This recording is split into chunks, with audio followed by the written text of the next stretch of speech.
then your liability is limited. You still, because you have a merchant account, still have to fill out this QSA. You may or may not have to have a network scan because you have no reason to. But you still have to fill out the document. The more complex your setup is, the larger and larger and larger your security document becomes. We're all geeks, so we're thinking, web and internet sites and stuff. But a lot of our situation was also credit cards coming in the door. Swiping at the gift shop downstairs.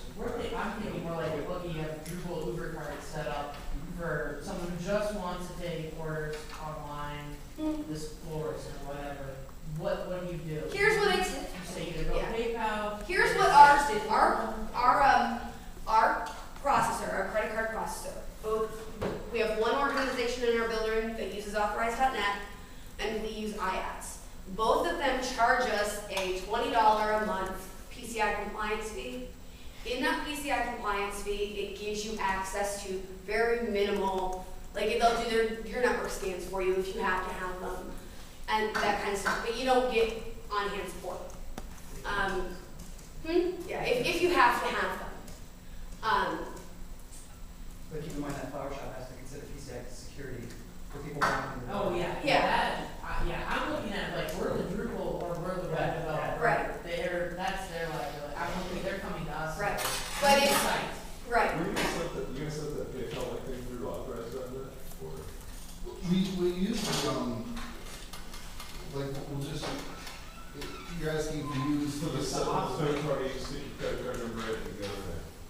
We either use like the PayPal module sometimes. Okay. But yeah, it's because that right, exactly. PayPal still assumes responsibility.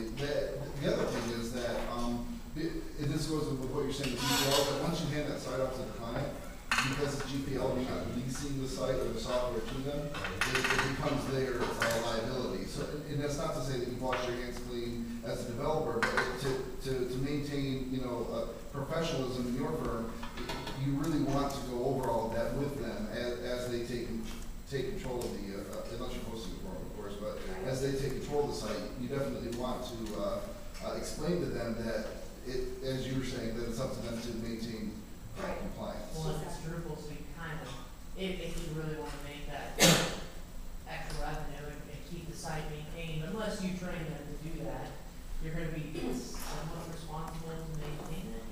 The security. That's right in your contract. Well, it's because they own the site once you hand it off to them. They're just maintaining it. Okay. Right. It's their responsibility, but you got to do your homework. And here's what's going to happen. These things are going to trickle down. If you want a new merchant account now, you're required to show that you're PCI compliant before they'll issue you a new merchant account. So if you're with authorized.net today, and you're unhappy with authorized.net, and you decide, I want to go to MENA, they have their own thing over here, or IATS or whatever, you have to prove that you're compliant before they'll issue you an account. Everybody's situation is different. The amount of money it's going to cost you and the amount of time it's going to take is going to depend on your individual situation. You really need to be proactive about contacting your payment processors and saying, hey, authorized.net, what do you require of me? What's my merchant level? What do you determine I am? Because they determine what your merchant level is. What do you need? Where's the documentation? Because it really does base on the individual merchant, the individual payment processors, banks that you go through. They're the ones that are going to determine how strict you have to be. Yes, the requirements are there, but they're the ones enforcing it. So you be proactive. And honestly, sometimes you may have to shop around. I wouldn't suggest putting an e-commerce site on a shared host to begin with, only because of the simple fact that I know that I can't control what someone else on that site may be doing for me. I wouldn't do it. I know that I am potentially making my customers' data insecure by doing something like that. Therefore, I'm going to take it upon myself, because if we have a breach, I lose all the trust of my customers as well. And regardless